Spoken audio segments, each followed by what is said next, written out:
and I've just never seen anything. 16 children, toddlers who couldn't walk in a straight line. Teenagers on the edge of adulthood, all of them found inside a single house in a small Ohio village that most people have never heard of. When law enforcement walked through that front door on the last day of June 2026, some of the most experienced investigators in the state of Ohio stopped in their tracks. Not because they hadn't seen bad things before, they had. Decades of bad things, but this was different. Ohio's Attorney General, a man who has spent the bulk of his career prosecuting child abuse cases, stood in front of cameras that evening and said 4 words that no career prosecutor says lightly. "This is pure evil. Stay with me." Because the story of what happened inside that house on Omer Street and the 4 adults who let it happen is one you need to hear. And the question of how 16 children vanished from public life entirely. That question has an answer that should concern every single one of us. Hamden, Ohio, population roughly 800 people. It sits in Vinton County, one of the smallest, most rural counties in the entire state. The kind of place where people know each other, where a new family moving in gets noticed, where in theory it should be hard to disappear. In theory, the Siders family had been living on Omer Street for approximately 4 years. 4 adults: Gary Siders SR, age 73, his wife Christina Siders, age 67, their son Gary Siders Jr., age 36, and his wife Elizabeth Siders, age 33, 2 generations of the same family under one roof, and inside that roof 16 children. Neighbors later told investigators they had almost no idea children even lived there. Think about that. 16 children, ages ranging from 18 months old to 18 years old, living in a house on a residential street for 4 years, and the people next door barely knew they existed. The Siders family, officials say, had been moving around. They had ties to Gallia County, possibly Jackson and Pike counties in Ohio, and even connections to Wisconsin. They were, in the words of the Attorney General, pretty adept at keeping these kids out of sight and out of investigative eyes. None of the children were enrolled in school, not one. On the morning of Tuesday, June 30th, 2026, the Ohio Bureau of Criminal Investigation, the BCI, and the Vinton County Sheriff's Office executed a search warrant at that house on Omer Street. What they found inside would stop them cold. I want you to understand something before I describe what officers walked into. These are seasoned professionals, people who have responded to crime scenes, homicides, disaster sites. They are trained specifically not to let what they see overwhelm them. Because if they fall apart, the job doesn't get done. Several of them almost fell apart. The conditions inside that house were so severe, so overwhelming, that investigators had to wear masks just to enter. Not to protect evidence. To protect themselves from the smell, the bacteria, the biological hazard of simply being inside. Vinton County Sheriff Ryan Kane, a man clearly shaken even as he addressed reporters, described what his deputies encountered. He said there was a high presence of human feces throughout the home. He said the structural condition was so degraded that children were, in his words, literally about to fall through the floor. And then he said something that lodged itself in the back of my throat when I heard it. He said, "Most of our livestock is kept in better conditions than these children." Attorney General described the home as looking, and I'm paraphrasing here, like something from another world entirely, conditions beyond comprehension. He added that the level of filth and decay was so extreme that investigators couldn't even physically reach certain areas of the house. 16 children were living in this. But here's the part that stopped me completely when I read it, and I want you to stay with me, because what the sheriff said next changes the entire picture of what these children's lives actually looked like inside that house. Sheriff Kane told reporters he believed the majority of the children had been largely confined to a single room, roughly 12 feet by 12 feet, for most of the past 4 years. A 12 by 12 room. That's the size of a small bedroom. And into it for years these children ate, slept and existed. Together, in the dark, in the filth, not occasionally, not as punishment. As a way of life, some of the children, when first approached by investigators, could not speak, could not read, could not write. Communication was so limited that authorities couldn't immediately even get all of their names. One of the first counts leveled against the 4 adults was 17, not 16 precisely, because investigators initially couldn't confirm how many children were in the home. Let that sit for a moment. They lost count, because the conditions made it that hard to know who was there. Now, before I get into who these 4 adults are and exactly what they've been charged with, I need to tell you something that the Attorney General said at the press conference the following day. Something that made the room go quiet. He said, "I think if they had waited another 24 hours, there was a very high probability that we'd be dealing with a death or multiple deaths of these children." 24 hours. That's how close this came to being a different kind of story entirely. Gary Siders SR is 73 years old. His wife Christina is 67. Their son Gary JR is 36. His wife Elizabeth is 33, 2 generations. A grandfather, a grandmother, a father, a mother. The 4 adults who were responsible for 16 children inside that house. Vinton County prosecutor William Archer described the family dynamic plainly: grandma, grandpa, father and mother. This is not, he stressed, a human trafficking case. It is not strangers. It is not a network. It is a family, and what happened inside that home happened within it. All 4 were arrested on June 30th, 2026. All 4 have been charged with 16 counts each of child endangering, a second-degree felony in Ohio. The charges allege the 4 suspects abused the children in ways that resulted in serious physical harm. Let me explain what that charge means and what it carries. Child endangering as a second-degree felony in Ohio is not a slap on the wrist. Each count carries a minimum prison sentence of 2 to 8 years with a maximum of 12 years per count. 16 counts, 4 defendants. The math, if these charges lead to convictions, is significant. All 4 appeared in Vinton County Court of Common Pleas on Wednesday, July 1st. All 4 pleaded not guilty. Judge Lena Fetheroff Rogers set bond at $300,000 for each of them, cash or surety. They were ordered to have no contact with co-defendants or victims, and if released on bond, GPS monitoring would be required. Prosecutor Archer was clear: as the investigation continues, more charges are possible. The case is still in its early stages. Investigators still have not been able to fully interview many of the children.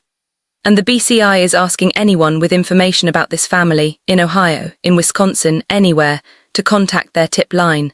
7 of the 16 children were hospitalized on the day of the rescue. 2 of them were in such critical condition they had to be airlifted to trauma centers in Columbus. As of the time I'm making this video, those children are receiving medical care. Their exact conditions have not been publicly disclosed out of respect for the ongoing investigation and their privacy.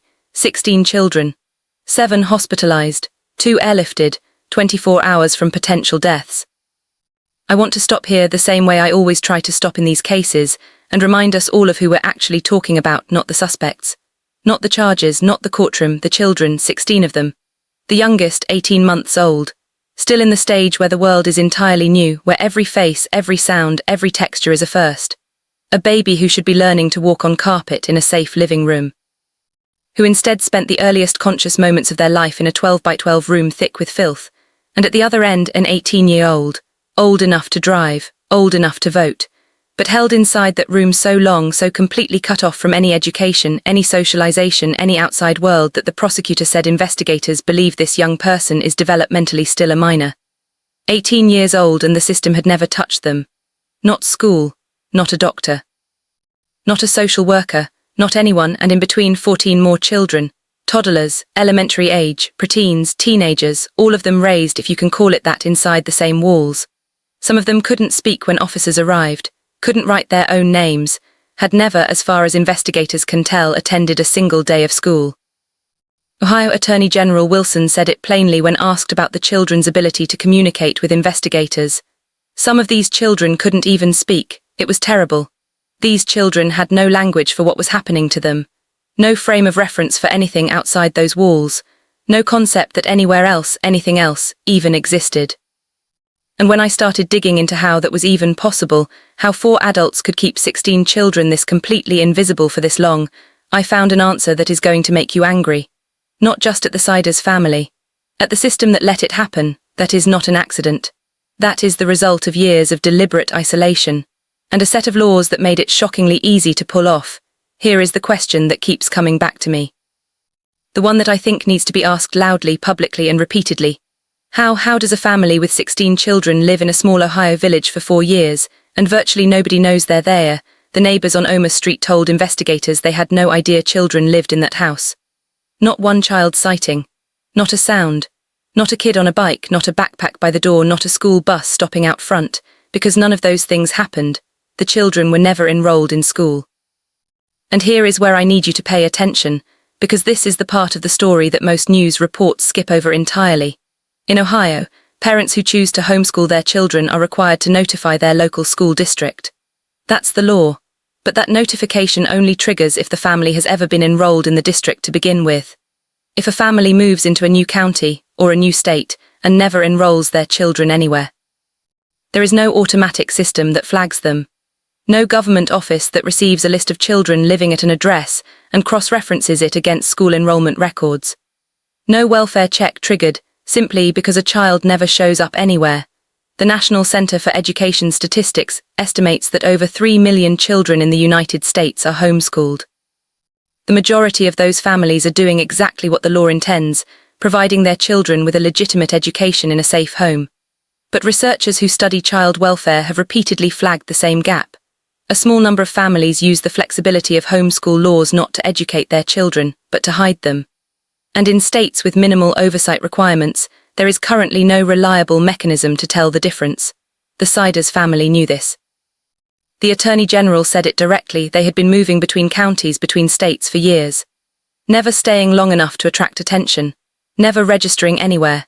The children had been invisible not by accident but by design. Music shifts are slower now, the weight of it landing, and officials confirmed. Child Protective Services had never been involved with this family in Vinton County. Not once, because nobody called, because nobody knew. We build systems to protect children. Mandatory reporters, teachers, doctors, nurses, counselors, people who are legally required to flag suspected abuse when they see it. But every single one of those systems is triggered by one thing: a child being in front of someone who is trained to look. When children never leave the house, when they never go to school, when they never see a doctor, the system has no way in. B-roll, a CPS office building exterior. An empty child's bedroom. A school bus driving past a house with curtains drawn, and that is not a small problem. That is a catastrophic gap.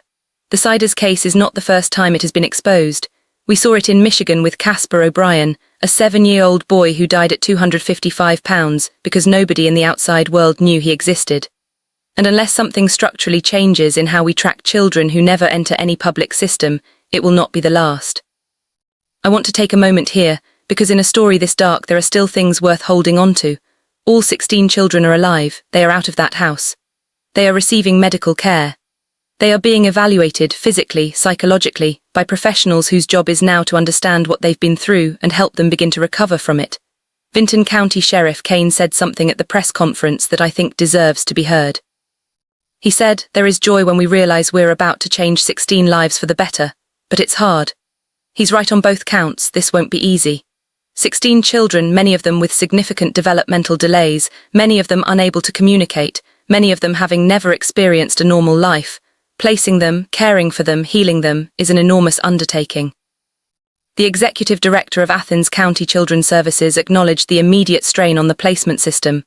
Getting 16 children into safe homes quickly, even if every one of them were healthy, is a logistical challenge that tests the system to its limits. These children are not all healthy, but they are out. The toddler who couldn't yet walk steadily, out. The teenager who had never been to school, out. The children who couldn't speak, couldn't read, couldn't write their own names, out. Out of that 12 by 12 room. Out of the filth and the dark. For the first time in their lives, or for the first time in years, they are somewhere that is not that house, that is not nothing. In fact, in a story built almost entirely from what should not have been allowed to happen, it is everything. I've told a lot of these stories, and what strikes me every time is not just the cruelty of the people responsible. It's the silence around it. The way these things happen in plain sight in neighborhoods, on residential streets, behind front doors that nobody thought to knock on and go unseen for years. 16 children, 18 months to 18 years old, confined to a room, cut off from the world, from school, from doctors, from anyone who might have asked the right question. And the 4 adults charged with their care, a grandfather, a grandmother, a father, a mother, sat inside that house and let it happen. Day after day. Year after year, the Attorney General of Ohio, a man who has dedicated his career to cases like this, walked into that house and called it what it was, pure evil. He wasn't wrong, but pure evil requires conditions to survive. It requires invisibility. It requires systems with gaps wide enough to hide 16 children for 4 years. Those gaps exist. They existed in Michigan when Casper O'Brien died without anyone knowing his name. They exist in Ohio. They exist everywhere. And the only thing that closes them is people, neighbors, community members, anyone who notices something that doesn't feel right about a house on their street, deciding to say something.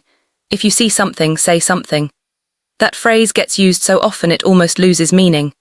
But in a village of 800 people, on a street where nobody noticed 16 children, it has never meant more.